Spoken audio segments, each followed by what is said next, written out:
Assalamualaikum warahmatullahi wabarakatuh. Selamat siang ya, dan selamat sore, selamat pagi tentunya. Semangat pagi ya Pak. Baik, pendengar RRI Net dimanapun Anda berada, dua narasumber sudah hadir tentunya di panggung ini. Dan pendengar, senang sekali saya Bedi Prabu ditemani dengan tim dari RRI Batam. Kita sore hari ini akan membahas terkait dengan edukasi budaya hidup sehat ya Pak ya. Budaya hidup sehat ini merupakan sebuah prinsip hidup untuk berfokus merubah pola gaya hidup, diantaranya dengan mengkonsumsi makanan yang banyak mengandung gizi serta berperilaku yang sehat. Nah, hal itu bertujuan agar kesehatan fisik dan mental tetap terjaga dengan baik. Budaya hidup sehat bisa disederhanakan menjadi sebuah pola tindakan terstruktur dan terencana yang bertujuan untuk menerapkan pola hidup sehat secara berkelanjutan. Ada banyak sekali tentunya manfaat yang bisa diperoleh jika sudah menerapkan pola hidup sehat, seperti terhindar dari berbagai macam penyakit, tubuh dan kulit akan menjadi sehat, serta mencegah penuaan dini, memiliki mental positif, terhindar dari stres berlebih, dan juga masih banyak lainnya. Nah, hari ini tentunya spesial, obrolan budaya RRI Batam membahas budaya hidup sehat dari HIV/AIDS. Tema ini sengaja kami angkat karena masih di bulan peringatan Hari HIV/AIDS sedunia tahun 2022 yang diperingati setiap tanggal 1 Desember. Baik, saya langsung perkenalkan dua narasumber yang akan kita ajak berbincang di sore hari ini. Di sebelah kanan saya ada Bapak Peter P. Purek Lolong ya Pak ya. Ini merupakan Ketua Yayasan Lintas Nusa dan juga sebagai Kepala Sekretarian Komisi Penanggulangan AIDS Kota Batam. Selamat sore Pak Peter. Assalamualaikum warahmatullahi wabarakatuh. Waalaikumsalam. Sehat Pak Peter ya? Alhamdulillah. Semangat sore ya Pak? Semangat. Bukan semangat pagi. Baik, di sebelah Pak Peter ini ada Pak Hasiholan Kristanto L. Tobing ya. Pak Holan ini salah satu ODA atau orang dengan HIV/AIDS di Kota Batam ya Pak. Selamat sore Pak Holan. Selamat sore Bang. Sehat Pak? Sehat sekali. Alhamdulillah ya Pak ya. Baik, tentunya tidak sabar kita di tema sore hari ini seperti apa sih itu HIV/AIDS. Saya ke Pak Peter dulu ya Pak ya. Pak Peter ini bisa dijelaskan HIV/AIDS apa itu loh Pak? Oke, baik, terima kasih Pak Barul Rahim, Pak Adi, Ibu, Pak Lurah, teman-teman semua, selamat sore. Saya akan mulai dulu dengan kasus HIV/AIDS di Kota Batam ya. Secara kumulatif sampai dengan 2022 bulan November itu ada HIV ada 8.878 orang kasusnya. Sedangkan kasus AIDS-nya 3.112 orang. Dan sudah ke rumah masa depan di Tomiang itu ada 1.078 orang. Ya. Mengapa? Dari mana itu terjadi? Pertama karena tidak punya pengetahuan, pemahaman yang lengkap tentang HIV dan AIDS. Ya. Seperti yang ditanyakan tadi. Kalau tidak punya pengetahuan yang lengkap tentang HIV dan AIDS, itu bisa membawa dampak pada perilaku. Ya. Jadi kalau kita bertanya apa itu HIV, dengan mudah bisa dijawab, HIV itu singkatan dari Human Immunodeficiency Virus. Virus yang menyerang sistem kekebalan tubuh manusia sehingga menjadi AIDS. Ya. Ketika kekebalan tubuh kita lemah karena diserang virus itu, maka semua penyakit mudah masuk. Itulah yang disebut dengan situasi kondisi AIDS. Jadi AIDS sendiri adalah singkatan dari Acquired Immunodeficiency Syndrome. Jadi sindrom kumpulan gejala penyakit yang disebabkan oleh virus HIV. Nah, virus HIV sendiri mempunyai karakteristik sifatnya itu retrovirus. Artinya ketika virus itu masuk dalam tubuh seseorang, dia tidak diam. Tetapi dia juga tidak akan keluar dari tubuh kita. Sekali dia masuk, dia tetap hidup selama-lamanya di dalam tubuh manusia. Nah, Baik.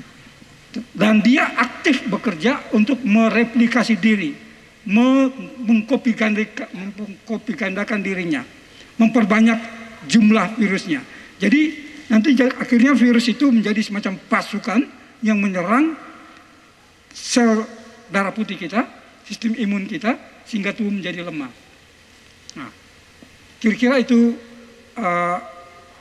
secara prinsip dua pertanyaan dasar yang harus dijawab, apa itu HIV dan apa itu AIDS. Jadi AIDS itu bukan aku ingin ditelepon sayang gitu ya. Nah. Bukan itu ya Pak.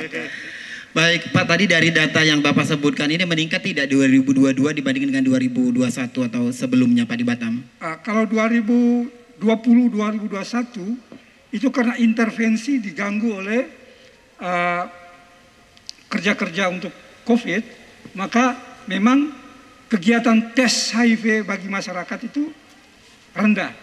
Kalau tes rendah berarti jumlah kasus sedikit yang didapat. Ya. Sejak tahun 2022 inilah aktif menjadi tinggi. Ya. Baik, artinya memang data tadi hasil dari pemeriksaan yang kita lakukan ya Pak ya? Betul. Jadi misalnya kita edukasi seperti ini, terus kalau teman-teman berani dites, berani nggak dites HIV-nya? Nah, lalu kemudian bisa diketemukan. Gitu.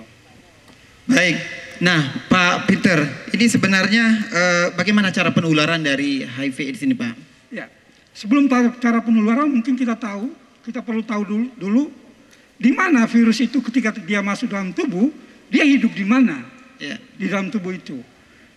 Nah, para ahli mengatakan HIV itu hanya dia hidup dalam semua jenis cairan tubuh manusia, tetapi hanya dalam 3 atau boleh dikatakan 4 jenis cairan tubuh manusia sajalah yang virus itu bisa hidup dalam jumlah yang banyak dan sanggup menularkan ke orang lain.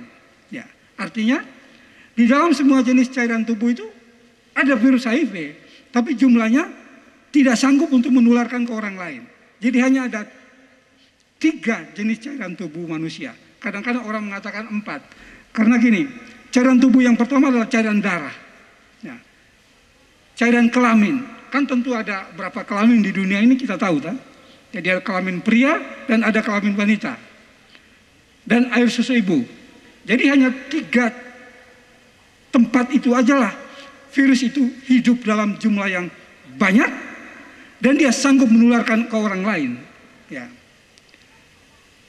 Jadi sebetulnya virus HIV itu terbatas jumlahnya di dalam tubuh manusia, hanya dalam 3 itu terbatas. Karena terbatas, dia sulit sekali menularkan. Tadi Pak Adi sudah menyinggung, dia sulit sekali menularkan. Salah satunya melalui hubungan seks. Bukan hubungan aja Pak, hubungan itu penting, relasi itu penting. Tapi hubungan seks itu kita harus atur, seperti itu. Nah, juga jangan terpola dengan pikiran hanya free sex saja, seks bebas saja yang bisa berisiko menularkan. Semua jenis hubungan seks, mau halal atau haram, dia berisiko menularkan. Jika salah satu orang, salah satu pihak itu punya HIV dalam tubuhnya. Suami istri berhubungan itu halal, ya. Tapi istri atau suami bisa tertular jika salah satunya punya HIV. Jadi bukan cuma seks bebas aja yang membuat virus itu bisa menularkan ke orang lain. Nah, jadi kalau itu karena terbatas, cara penularan juga sangat terbatas. Kita cuma lihat di darah. Kita tahu orang yang punya HIV bagaimana darahnya bisa masuk ke orang yang belum punya HIV. Nah, bisa melalui transfusi darah. Melalui semua kegiatan yang bisa memindahkan darah orang punya HIV ke yang belum punya HIV. Termasuk kegiatan tato. Ya. Tato itu kegiatan seni, ya. Dan itu dia berkisar di kulit saja. Tapi karena yang mengerjakannya manusia, maka dia bisa error masuk ke dalam daging alat tindinya itu. Jika alat tindinya itu dipakai oleh seseorang yang punya HIV sebelumnya, dan tidak disterilkan dulu alat intinya, maka misalnya saya kemudian memakainya, saya berisiko tertular. Jadi semua jenis kegiatan yang memindahkan darah dari seseorang yang punya HIV ke orang yang belum punya HIV itu tertular. Termasuk misalnya Mbak Velda ya, mau menolong Mas Ramon ya. Mas Ramon pulang lalu tabrakan, kebetulan punya HIV contohnya ya. Mbak Velda menolong. Tapi di sekitar kukunya ada luka-luka, darah emas masuk, berisiko tertular. Berisiko tertular ya. Kemudian kegiatan lain adalah berkaitan dengan virus HIV yang ada dalam cairan kelamin. Bagaimana cairan kelamin seorang yang punya HIV berpindah ke dalam tubuh orang yang tidak punya HIV? Pasti kegiatan hubungan seks. Bukan cuma hubungan, Pak Adi, hubungan seks. Nah, kita nggak boleh malu-malu kalau edukasi, ngomong apa adanya udah pada matang-matang. Hubungan seks itu kira-kira ada berapa macam? Ada berapa jenis? Ya. Ya. Hubungan seks oral, yang orang bilang oral seks. Terus anal seks, itu penetrasi antara penis dan anus. Ya. Dan kemudian seks vaginal, penetrasi antara penis dan vagina. Jadi kita bisa bayangkan itu siapa saja yang bisa melakukan. Berarti kan antara pria dan wanita, itu heteroseks. Ya. Ada homoseks, pria dan pria atau wanita dan wanita. Ya. Virus HIV yang ada dalam cairan kelamin orang yang punya HIV positif tadi pindah ke orang yang belum punya. Dan kemudian air susu ibu.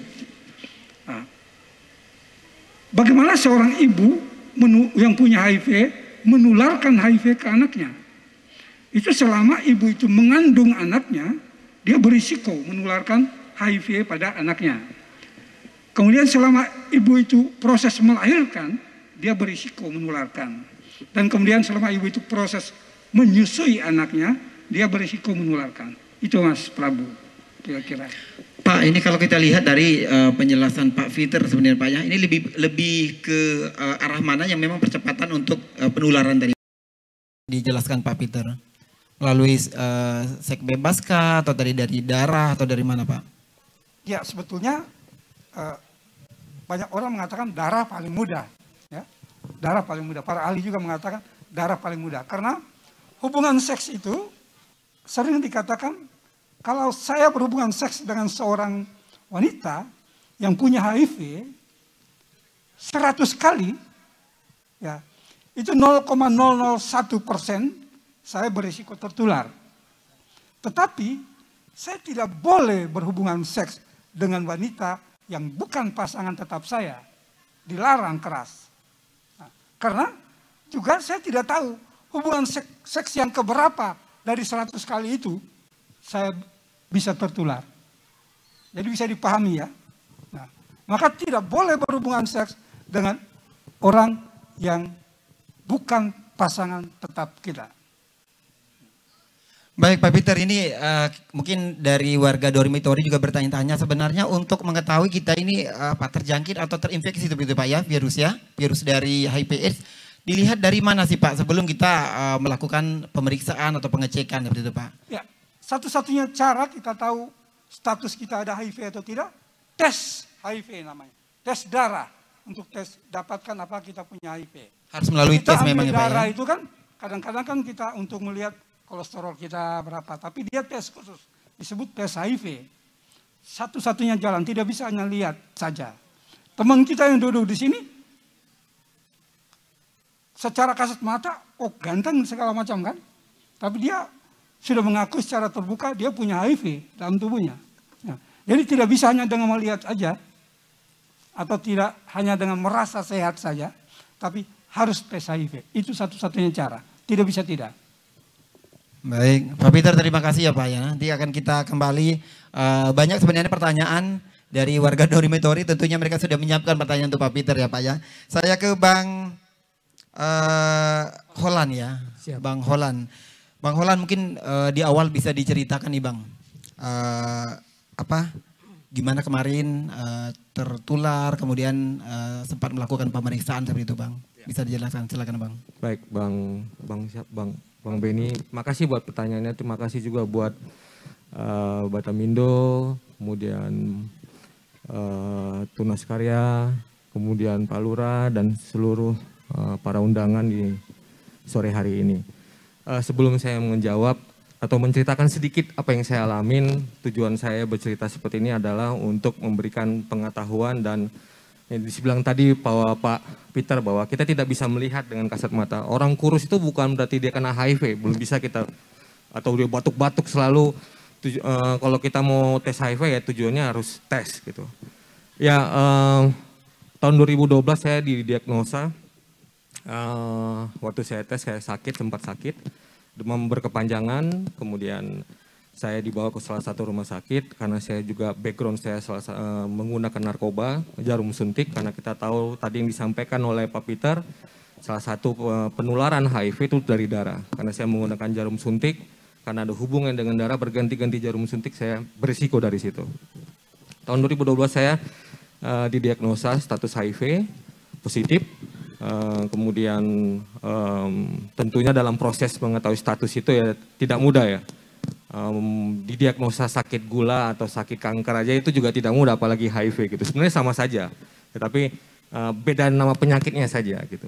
Saya didiagnosa dan tentunya orang tua, keluarga, saya sendiri juga cukup mengalami hal yang tidak bisa keterima. Tetapi beruntungnya saya ada di circle dari lingkungan yang orang-orang yang cukup mengetahui apa itu HIV, kemudian memberikan support dukungan tentang HIV itu sendiri. Berproses sampai akhirnya saya memutuskan untuk jadi kalau begitu dia HIV positif, dia harus mengakses obat yang namanya ARV. ARV itu singkatan dari antiretroviral. Tadi yang diceritakan oleh Pak Peter bahwa proses HIV itu masuk ke dalam tubuh, itu berproses, jadi dia tidak langsung merta-merta begitu dia berhubungan dengan orang yang HIV positif, dia terkena.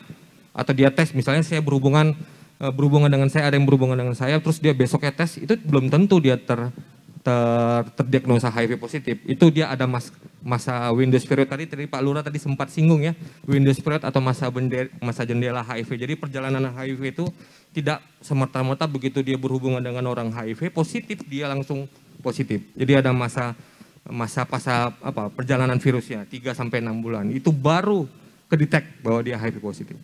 Nah, kembali lagi bahwa saya akhirnya memutuskan untuk meminum ARV di 2013 kalau nggak salah, di akhir 2013. Tujuannya karena saya sudah memahami itu apa HIV, mengetahui itu HIV, gimana kalau saya minum ARV dalam kondisi tubuh saya seperti apa.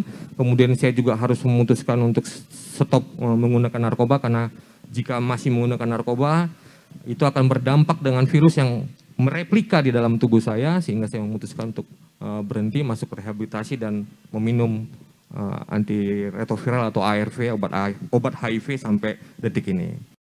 Prosesnya tentunya yang tadi saya belum menikah, kemudian saya memutuskan untuk menikah, saya juga harus memberikan pemahaman tentang HIV kepada pasangan saya, sampai kami memutuskan untuk mempunyai anak, itu juga berproses lagi.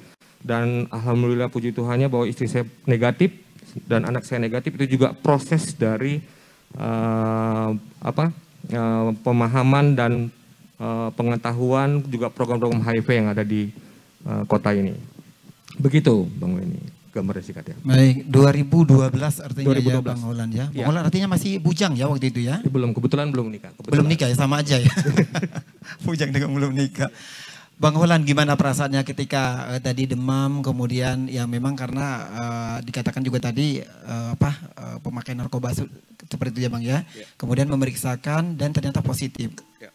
Gimana kemarin tuh perasaannya Bang? Kalau ya tadi yang saya ceritakan bahwa tidak ada orang yang bisa bahagia atau senang mendapatkan suatu penyakit. Mau dia kena kanker, kena gula, flu saja juga dia pasti akan bingung. Maksudnya panik lah. Apalagi HIV yang dulu pemikirannya, apalagi nggak kayak sekarang ya, dulu kan tuh masih stigma, diskriminasi sangat tinggi sekali. Stigma dalam arti penolakan, kemudian diskriminasi, dia HIV, kena penyakit kutukan, dia melakukan hal-hal yang berdosa, itu masih tinggi sekali. Dan sekarang ya syukurnya sekarang sudah berubah ya, bahwa banyak promosi kemudian kampanye-kampanye seperti ini tentang apa itu HIV itu juga meredam stigma diskriminasi. Nah, apa yang saya rasakan kemarin itu saya lebih, kalau saya sih tidak masalah, keluarga saya yang apa ya, cukup berdampak sekali. Mereka berpikir bahwa wah mati ini anak mati pasti. Karena memang kemarin itu karena saya memakai narkoba, dampak penyakitnya lebih kelihatan gitu. Karena saya kena hepatitis C juga karena berganti-ganti jarum, jadi banyak resiko lah. Jadi itu yang melihat bahwa wah ini udah akhir dari segalanya. Tapi dengan proses, dengan mereka diberikan pengetahuan tentang HIV, kemudian mereka diberikan tentang pemahaman bahwa HIV bukan akhir dari segalanya. Jadi kita kan harus ketahui bahwa HIV dan AIDS itu berbeda ya. HIV itu virusnya, AIDS itu adalah penyakit yang diakibatkan oleh si HIV itu karena sistem kekebalan tubuhnya menurun. Ya itu prosesnya, jadi keluarga yang cukup berdampak sekali, yang merasa bahwa akhir dari segalanya ini nggak bisa ditolong lagi. Tapi ya mereka melihat akhirnya situasi yang saya hadapi sekarang dan sampai detik ini saya masih bisa bersama-sama dengan kita semua di sini. Bang, ada perubahan kondisi tubuh nggak? Tadi dikatakan memang tubuh terasa tidak ada tenaga atau seperti apa Bang? Ya, yang namanya penyakit pasti akan merubah tubuh. Yang tadinya saya timbangannya sampai 80-an, 90-an, begitu kena belum tahu status kemarin itu yang demam sama sakit berkepanjangan, demam sama batuk berkepanjangan itu menurun sampai 40 30-an, kemudian cek CD4 saya sel darah putih itu kan kalau orang normal di atas 200 ya, itu sampai 38, 37, berarti kan semua penyakit yang berisiko misalnya flu itu gampang sekali kena karena kan sistem kekebalan tubuhnya menurun gitu. Ya perubahan pasti terjadi. Jadi mudah sakit, mudah kemudian stres. Yang paling berdampak adalah orang yang hidup dengan HIV itu pemikirannya. Apa maksudnya stres ya, psikologisnya juga gitu. Tapi kalau dia punya lingkungan yang baik pasti bisa lah. Mungkin itu yang saya rasakan. Dan tentunya dorongan dari orang tua ya, dari keluarga juga yang mensupport waktu itu ya. Itu yang pertama sekali, itu yang pertama dan kekuatan yang cukup membuat orang yang hidup dengan HIV, terutama saya, itu keluarga salah satu kekuatan terbesar kita untuk bisa semangat sih sebenarnya. Keluarga, lingkungan, dan teman juga itu sangat mempengaruhi. Terus respon dari tetangga-tetangga juga ya, lingkungan juga ya Bang? Ya, sebenarnya kita tidak perlu mesti harus memberitahukan ke tetangga kanan kiri, tetapi kalau bagi yang tahu ada yang bagian dekat sih bisa saja. Tapi kalau saya kemarin lebih ke keluarga besar sih. Jadi keluarga besar juga kemarin masih ada stigma diskriminasi, apalagi konon tetangga kanan kiri gitu. Ya kemarin keluarga yang coba untuk hanya di sekitaran keluarga saja dulu, keluarga besar. Jadi yang mengetahui status saya, keluarga, beberapa teman-teman, dan ya termasuk saya memberanikan diri untuk ngomong di depan sini, ya saya meyakinkan bahwa apa yang saya sampaikan itu bisa bermanfaat buat kita semua. Harapannya sih gitu. Bang Holland, dari 2012 sampai dengan 2022 artinya udah hampir 10 tahun ya Bang ya? Iya, saya hidup dengan perubahan-perubahan apa setiap tahun yang Abang rasakan? Kalau saya tidak hidup sehat, kemudian tidak menjaga perilaku dan masih menggunakan narkoba, mungkin saya tidak bisa duduk di sini. Ya, karena tentunya orang yang hidup dengan HIV itu juga dia paling penting adalah menjaga perilaku kesehatannya dan menjaga pola makan, pola istirahat yang cukup gitu. Kemudian mempunyai circle yang lingkungan yang positif itu yang cukup sangat membantu. Jadi setiap saya pendatang sebenarnya di Kota Batam ini.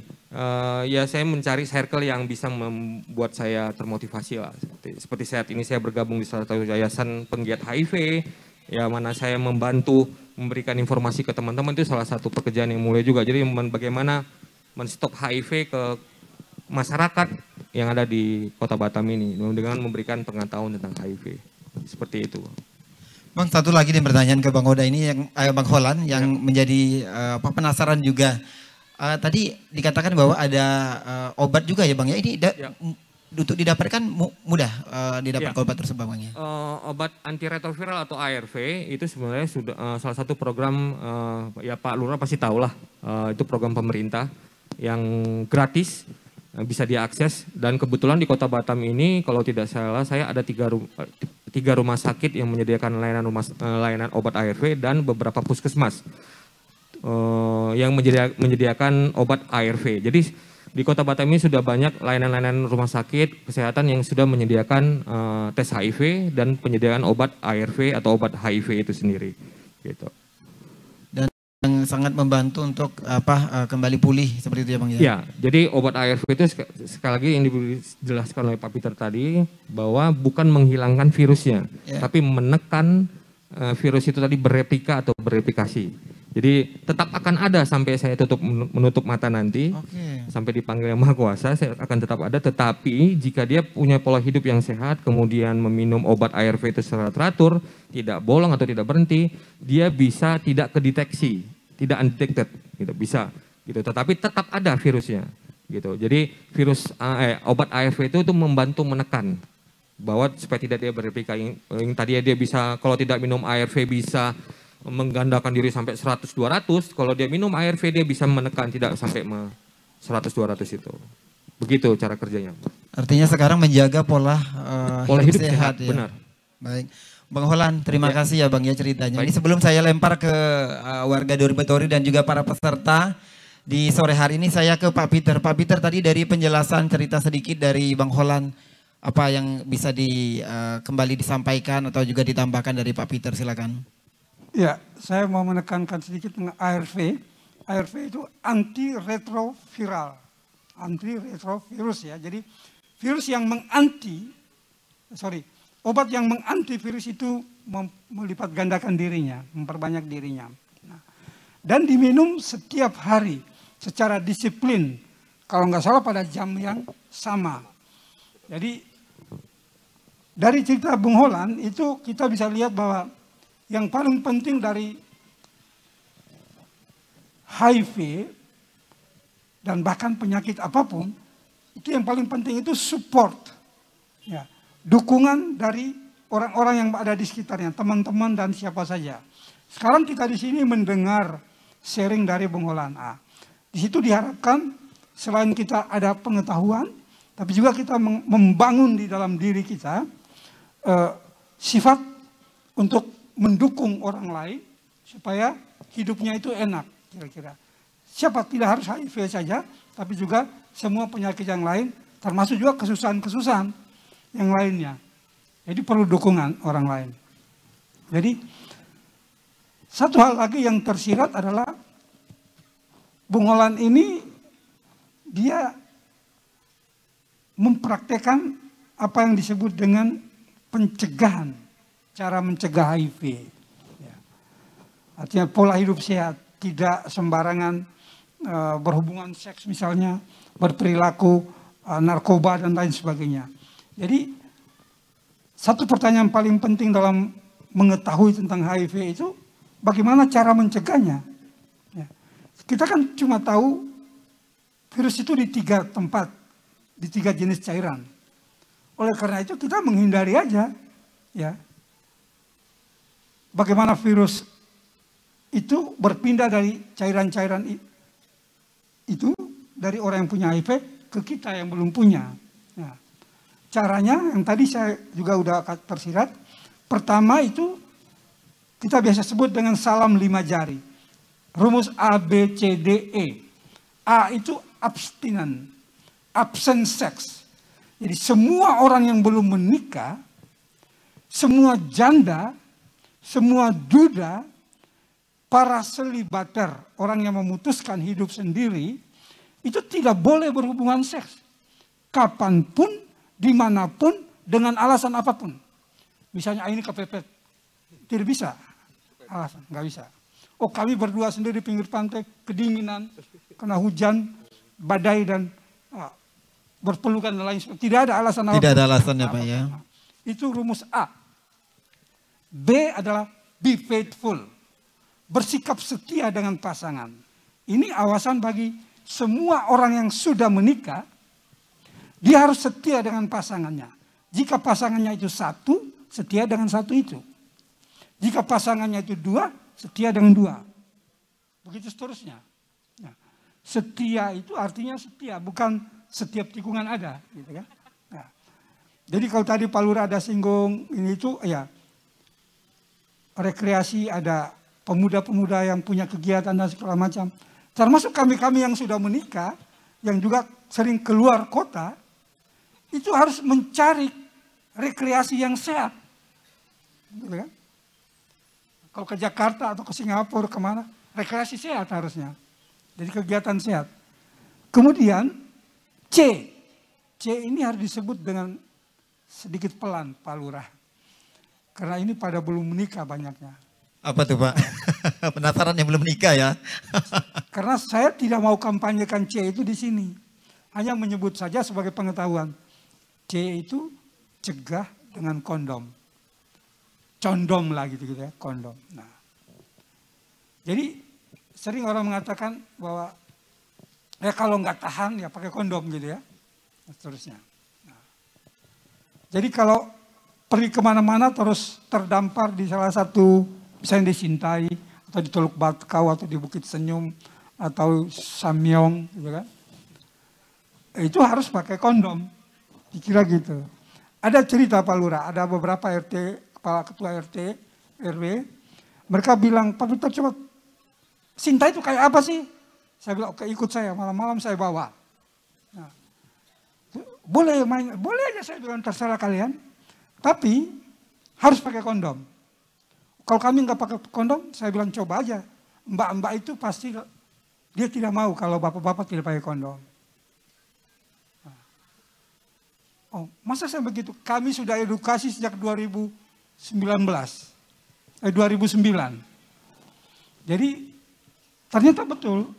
Mereka coba merayu mbak-mbak itu bapak harus pakai kondom. Kalau nggak pakai kondom kami nggak mau. Karena kami mau menjaga kesehatan kami, kesehatan bapak dan keluarga bapak. Dikira kayak gitu. Ya. Jadi pakai kondom. Dan D itu don't inject. Jadi dihindari semua jenis narkoba, terutama narkoba suntik. Nah, karena narkoba itu kan hampir semua jenis narkoba itu dia merangsang daya seksual. Ya. Kalau kita udah isap narkoba itu ya udah aneh nih pikiran kita kan. Nah, itu macam-macam kemauannya itu. Ya. Kemudian E itu edukasi, equipment. Kayak gini edukasi. Jadi mengajarkan pengetahuan yang benar tentang HIV dan AIDS pada semua orang yang dekat dengan kita.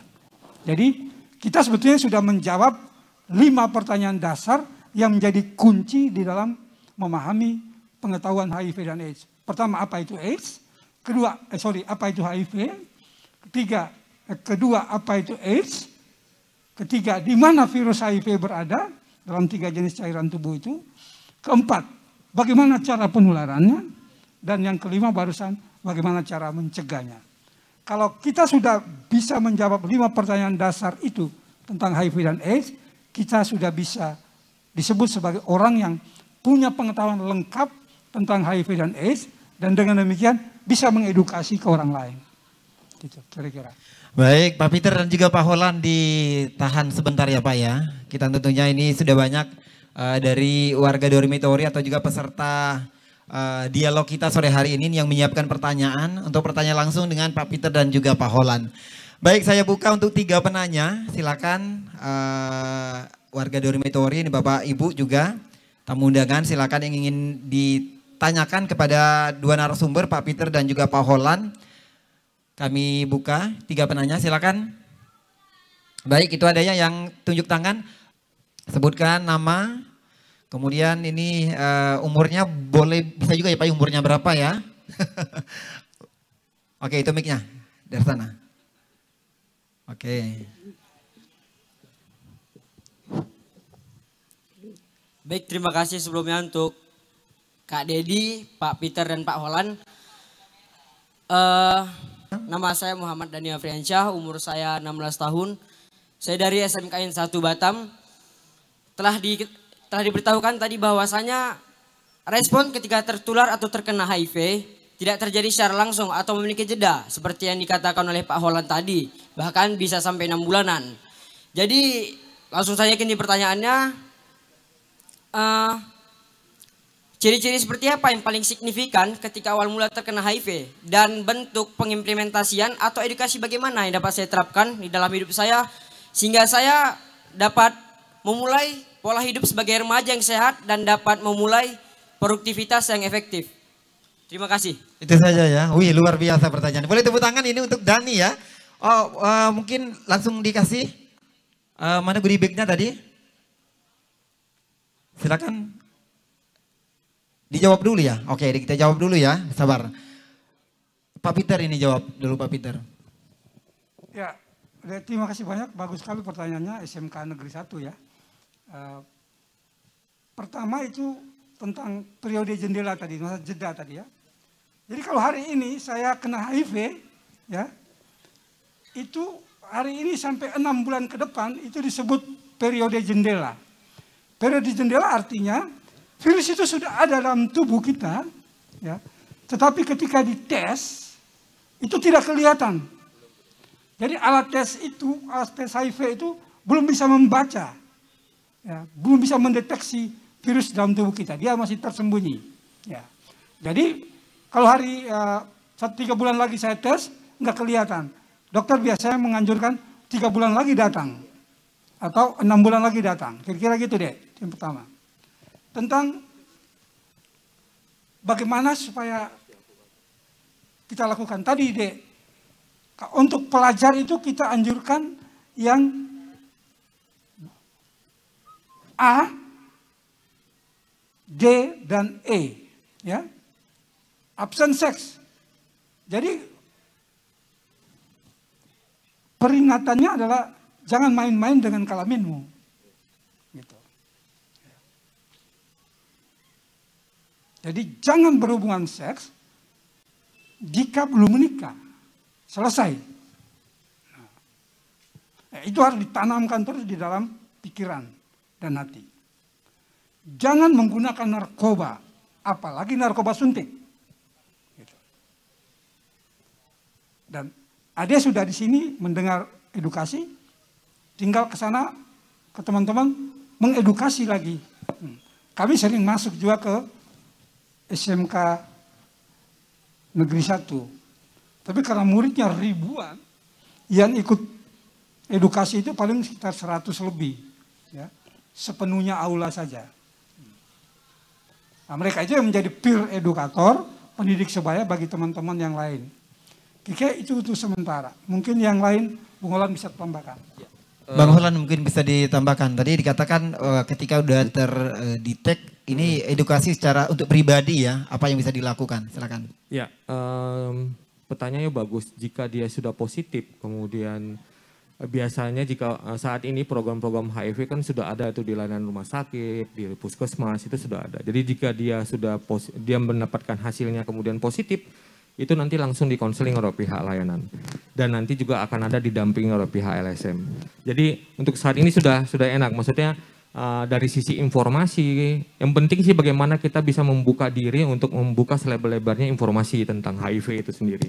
Nah, ini penting sekali buat bagi adik-adik yang masih sekolah, bagaimana kita bisa menjaga yang seperti disampaikan oleh Pak Peter tadi, ABCDE itu tadi. Karena ya, kita sama-sama pernah sekolah, ya, saya juga menggunakan narkoba itu karena dari lingkungan dia berangkat dari salah satu di sekolah juga. Nah, bagaimana bisa tidak ikut di dalam lingkungan yang dia tahu bahwa itu menggunakan narkoba, wah itu teman-teman bisa menjaga dirinya gitu. Yang paling penting adalah diri sendiri dulu, menyelamatkan diri sendiri dulu. Jangan kita mau menyelamatkan orang yang akhirnya itu biasanya terbawa, biasanya gitu. Nah, jadi fokus kepada diri sendiri, fokus kepada tujuan hidupnya, punya goal yang lebih besar bahwa masih panjang yang bisa banyak diraih, dikejar, ya prioritaskan pada itu dulu. Mungkin itu. Baik, satu lagi tadi mungkin ciri-ciri fisik seperti itu tadi, Bang Holland. Fisik, ya itu tadi. Fisik itu tidak bisa kita melihat bahwa dia itu kena HIV atau tidak, kecuali harus tes. Ya, jadi kalau mau melihat, dia sakit-sakit batuk, dia demam-demam terus, memang secara gejala itu ada. Dia begitu masuk virus itu dalam tubuh, gejalanya demam berkepanjangan, kemudian batuk berkepanjangan, kemudian ada masalah dengan perut. Nah itu secara fisik ya. Tetapi juga tidak bisa semata-mata kita bilang, oh dia kena HIV. Ya, langsung ya. Intinya harus tes HIV itu mungkin. Baik, terima kasih ya. Oh, ada tambahan lagi Pak Peter, silakan. Tentang ciri-ciri tadi, jadi orang yang punya HIV itu tidak bisa, belum ada gejalanya. Ya. Tadi kan kena hari ini, 6 bulan ke depan itu periode jendela. Ya. Setelah itu baru dia masuk HIV positif. Ketika masuk HIV positif, tidak ada gejala apapun. Dia selalu merasa sehat dan kelihatan sehat. Tidak ada satu gejala fisik pun. Ya. Nanti dia masuk periode AIDS, tahap AIDS, baru ada gejala fisik. Seperti ada timbul pembengkakan, ya, atau kayak pada kulitnya tuh kayak ada cacar-cacar ya. Ruam gitu ya. Ruam merah gitu ya. Terus ada penurunan berat badan. Tadi Bung Olan ada singgung tentang ini pikiran, pengaruh neurologis. Neurologis artinya saraf otaknya itu agak kurang pas gitu ya. Nah, jadi dia sering kadang lupa. Itu gejala neurologis. Ya. Maka memang dia butuh supporting dari orang-orang terdekat. Jadi Dek, kalau masih tahap HIV tidak ada gejala. Sudah masuk ke AIDS baru ada gejala. Kalau sudah di AIDS, lalu kalau tidak disiplin minum obat seperti Bung Olan tadi, maka paling lama 2 tahun rumah masa depan Temyang. Kira gitu. Baik. Ya. Pak Peter, Bang Olan terima kasih ya. Tadi adik kita Dani ya dari SMK Negeri 1 sudah bertanya. Baik, kembali kami buka 2 penanya lagi. Silakan tadi. Oke, kakaknya ya, mbaknya pakai jilbab silakan. Sudah disiapkan, itu ada mic-nya. Sebutkan nama dan juga mungkin umurnya ya atau sekolah di mana, silakan. Assalamualaikum warahmatullahi wabarakatuh. Waalaikumsalam warahmatullahi wabarakatuh. Perkenalkan, nama saya Suci Hartami dari Sekolah SMK Negeri 3 Batam. Oke. Saya mau bertanya, apakah nyamuk dapat menularkan HIV? Sekian, terima kasih. Itu aja ya. Oke, terima kasih. Siapa nih? Oh, Bang Olan dulu, silakan Bang Olan. Nanti disambung sama Pak Peter. Ya. Makasih, pertanyaannya bagus juga, Dek. Jadi ilustrasinya gini, kalau nyamuk dapat menularkan HIV, seluruh Indonesia akan HIV positif. Kalau nyamuk ya, kalau bisa menularkan HIV, pasti kita semua di seluruh Indonesia ini akan kena, di dunia ini akan kena HIV.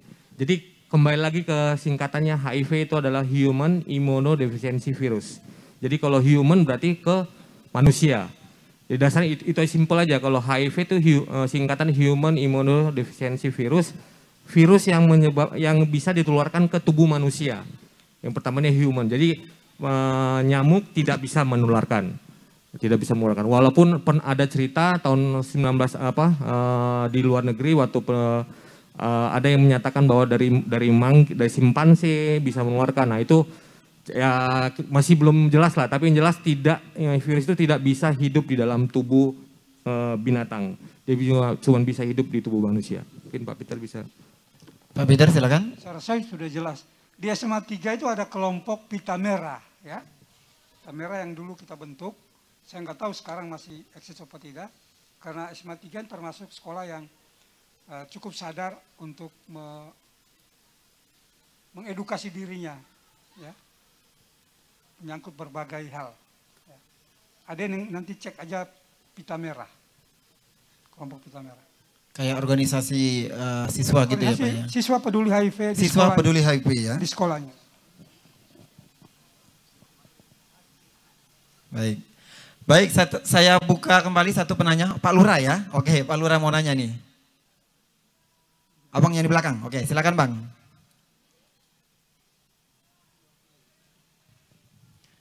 Ya, sebutkan namanya ya Bang ya. Assalamualaikum warahmatullahi wabarakatuh. Terima kasih waktunya untuk nama saya adalah Yun Krishnawan, biasa dipanggil Yun Krishna, dan alhamdulillah di sini saya menjabat sebagai Ketua Karang Taruna di Kelurahan Muka Kuning. Baik, pertanyaan saya terima kasih untuk Pak Peter dan mungkin Bang Olan, yaitu bagaimana jika seseorang sudah terjangkit positif HIV, kemudian kira-kira atau misalkan adakah solusi ataupun cara dari bagan atau komisi penanganan AIDS atau HIV di Kota Batam, jikalau misalkan orang tersebut sudah benar-benar misalkan tidak punya pekerjaan. Mungkin itu pertanyaan dari saya. Terima kasih. Assalamualaikum warahmatullahi wabarakatuh. Waalaikumsalam warahmatullahi wabarakatuh. Pak Peter, silakan Pak Peter. Ya, Pak Kris, terima kasih atas pertanyaannya. Jadi, jika orang yang sudah positif, ya, itu ada penanganan yang disebut dengan PDP, ya, perawatan, dukungan, dan pengobatan. Ya. Nah, itu dia punya 3 base yang kita biasa sebut dengan hospital based care. Jadi penanganan yang berbasis rumah sakit. Ada juga yang disebut home based care, penanganan yang berbasis rumah, ya, berarti keluarga yang menangani. Kemudian social based care, penanganan yang berbasis masyarakat, yaitu melalui LSM Peduli AIDS. Komisi Penanggulangan AIDS dimanapun juga, dia tidak bertugas untuk mencari pekerjaan bagi seseorang yang sudah HIV dan tidak punya pekerjaan. Ya. Tapi kita tetap mengadvokasi semua pemangku kepentingan supaya memperhatikan orang-orang dengan HIV itu melalui dinas-dinas terkait, misalnya dinas sosial, ya, atau juga dinas kesehatan dan lain sebagainya. Dan sebetulnya advokasi itu banyak yang berhasil di Batam karena banyak lembaga yang juga meng-hire teman-teman yang positif HIV untuk bekerja. Dan kita tidak perlu takut. Kan kita bekerja bersama dengan mereka, kita tidak tertular. Berenang bersama pun tidak tertular, mencium saja pun tidak tertular. Kecuali mencium sampai gigit, ada luka, itu baru tertular. Juga kayak tadi ada itu bilang, nyamuk tidak tertular, mandi, gosok, pakai alat makan yang sama tidak tertular. Jadi bekerja bersama di satu perusahaan, di satu lain, tinggal di dormitori yang sama tidak tertular. Kecuali tadi Pak, berhubungan seks dengan dia, menerima darah dari dia, itu baru tertular. Jadi singkatnya, komisi itu bertugas memastikan semua program yang ada di setiap sektor di dalam masyarakat maupun OPD terkait itu berjalan. Dan salah satunya mengadvokasi tadi teman-teman itu. Ya. Bung Holan bekerja di Yayasan Embun Pelangi, Yayasan Peduli AIDS Kota Batam. Di Batam itu ada 8 Yayasan Peduli AIDS. Salah satunya Yayasan Lintas Nusa, Yayasan Embun Pelangi, Yayasan Pembinaan Asuhan Bunda, punya Rumah Sakit Budi Kemuliaan, Yayasan Kompak itu yayasan khusus yang terdiri dari teman-teman yang kebanyakan hampir 99% itu ODA untuk menangani ODA juga dan juga masyarakat yang belum ODA. Terus PKBI, Perkumpulan Keluarga Berencana Indonesia pun mereka mengintervensi program itu dalam masyarakat. Kira-kira seperti itu Pak. Semoga saya menjawab pertanyaan. Baik. Pak Peter, ini kalau orang dalam HIV AIDS atau ODA tadi yang data dari kita sendiri Pak, ini rentan umurnya dari umur berapa Pak? Itu umur produktif, usia produksi. Dari berapa? 19 sampai 49 tahun. Baik. Nah, jadi kalau kita tidak perhatikan itu, jadi ILO itu sudah punya konvensi, jadi dia buat kaidah ILO 10 prinsip. Kaidah ILO tentang orang dengan HIV yang bekerja di lingkungan pekerjaan, pabrik dan macam-macam. Ya. Sudah ada, dan Indonesia sudah, katakanlah sudah meratifikasi itu sejak dengan Permenaker Trans itu 64, nomor 64. Sudah lama sekali tahun 2, masih zaman Jakob benua WA itu. Ya. Jadi tidak bisa, kita juga masuk ke perusahaan-perusahaan, ke galang-galangan kapal. Misalnya di McDermott sudah punya program itu, Citra Tubindo, Semoe, beberapa perusahaan di mana dry docks ya, itu sudah punya program di perusahaannya untuk penanggulangan HIV di lingkungan kerja. Dan usaha Tunas Karya ini sangat bagus untuk memberikan edukasi, pemahaman yang tepat kepada sebagian pekerja yang mau hadir pada sore hari ini.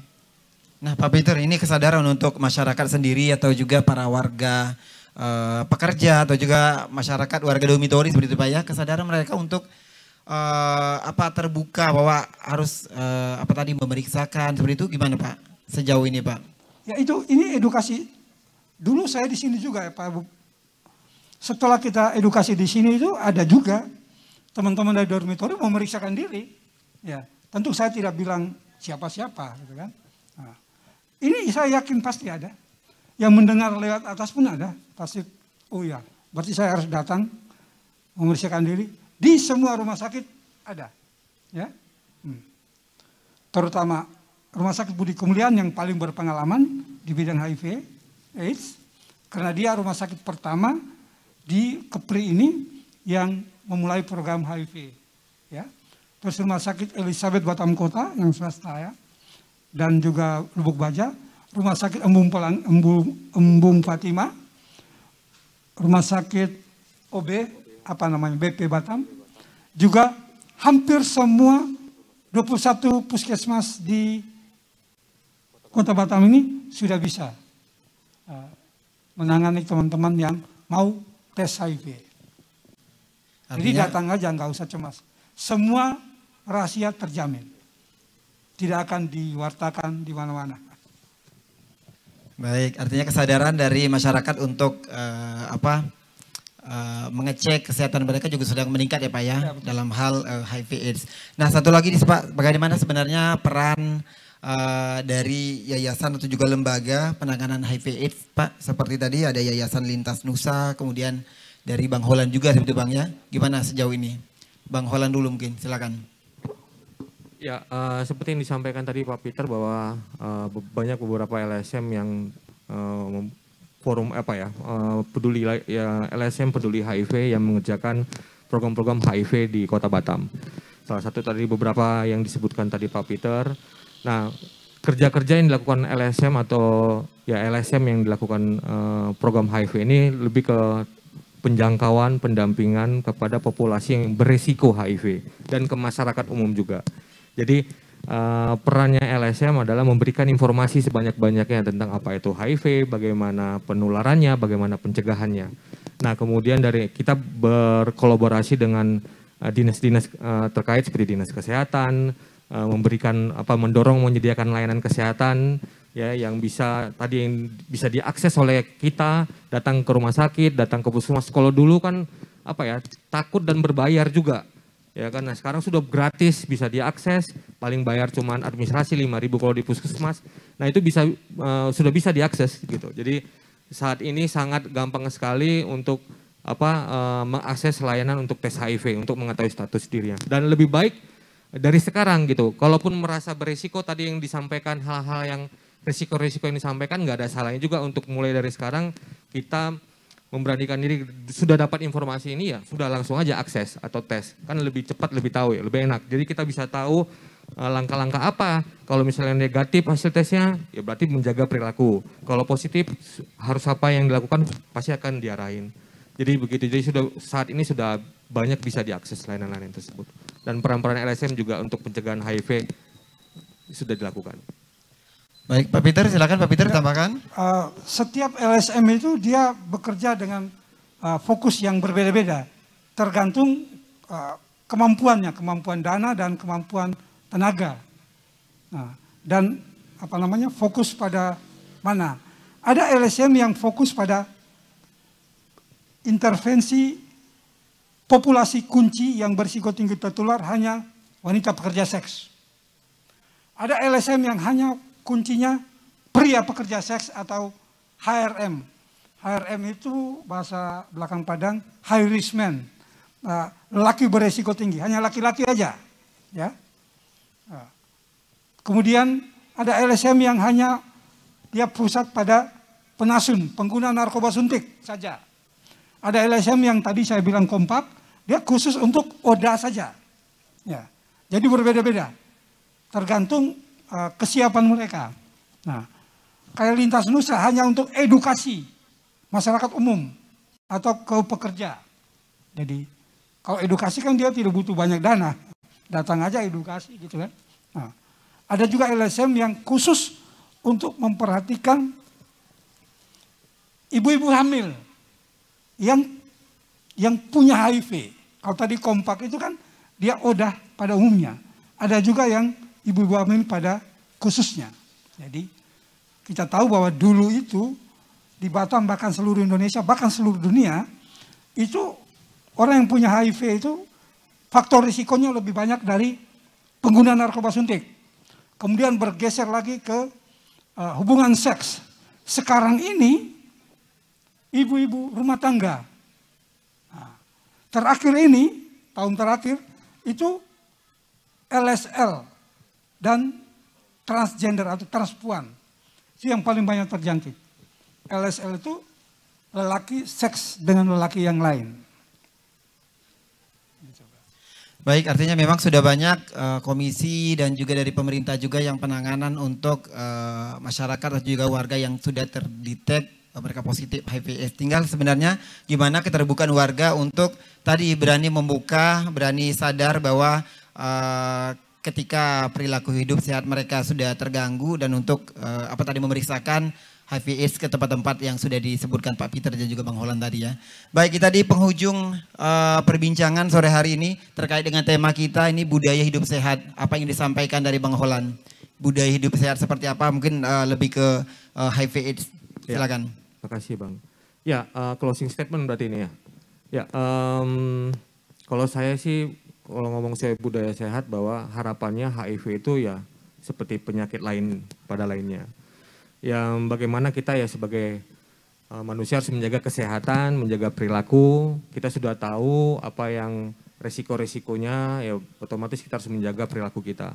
Karena saat ini layanan-layanan kesehatan juga sudah ada, harapannya bisa diakses. Karena dulu itu untuk mengakses saja harus bayar, kemudian susah dan sedikit sekali layanan kesehatannya. Harapannya kita di sini bagaimana orang yang hidup dengan HIV tidak ada stigma, tidak ada diskriminasi. Jikalaupun dia hidup dengan HIV, bukan orangnya yang dijauhi, tetapi virusnya yang dijauhi. Dalam arti bahwa bagaimana kita bisa sama-sama untuk menekan laju epidemi HIV-nya, gitu ya. Bukan menstigma atau menjauhi orangnya, gitu. Karena bukan orangnya, tapi virusnya yang harus harapannya kita bisa jauhi. Dan sesuai dengan ya trending topik kita bahwa saya berani saya sehat, harapannya kita semua sini sehat-sehat semua. Amin. Dan bisa sama-sama memberikan edukasi kepada halayak orang ramai khususnya di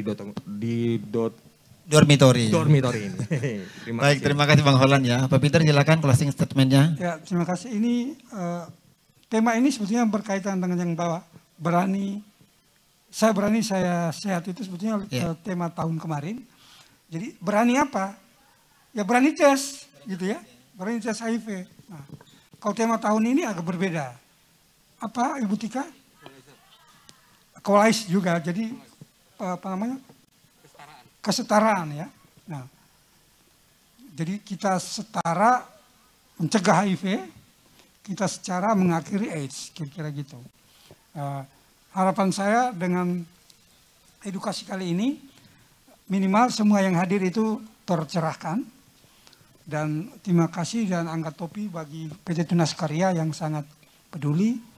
Pak Adi, Pak Rohim, Pak Lurah juga. Pak Lurah itu Karang Taruna di zaman Pak Jul ini. Saya udah edukasi di pojok sana juga, pojok yang di Sekupang, Karang Taruna. Bagi para Karang Taruna seluruh Batam. Sangat sadar itu. Dan pertama bahwa kita semua manusia sama, ya. dia berpenyakit atau tidak berpenyakit sama, jadi kita tetap saling menjunjung tinggi martabat dan harkat seseorang. Dia tidak ditentukan oleh ada apanya dia, tapi dia ditentukan oleh dia punya harga sebagai manusia sama dengan kita. Jadi kita mengurangi stigma dan diskriminasi terhadap orang yang punya HIV. Hari ini kita tidak semua Oda berani membuka diri seperti Bung Holland. Yeah. Ya. Waktu Mbak Ismi dan Pak Kiki dan satu lagi tanya bisa nggak menghadirkan Oda, saya bilang bisa aja. Dan mereka merasa kok mudah kali menghadirkan Oda karena sudah biasa. Dengan Bung Holland saya juga tetangga dengan beliau. Terus ada juga teman-teman lain juga yang lain kali kita hadirkan perempuan biar lebih enak. Sekarang kan udah lihat yang ganteng, mungkin ada lihat yang cantik. Yang cantik juga bisa kena HIV, yang ganteng juga bisa kena HIV. Semua kita bisa kena HIV. Baik. Ya. Maka kita jaga. Ingat terus salam 5 jari itu aja. Salam 5 jari ya Pak Peter ya. Terima kasih dan mohon maaf jika ada hal-hal yang kurang berkenan. Terima kasih. Baik, boleh tepuk tangan gitu kita semua. Terima kasih tentunya untuk dua narasumber.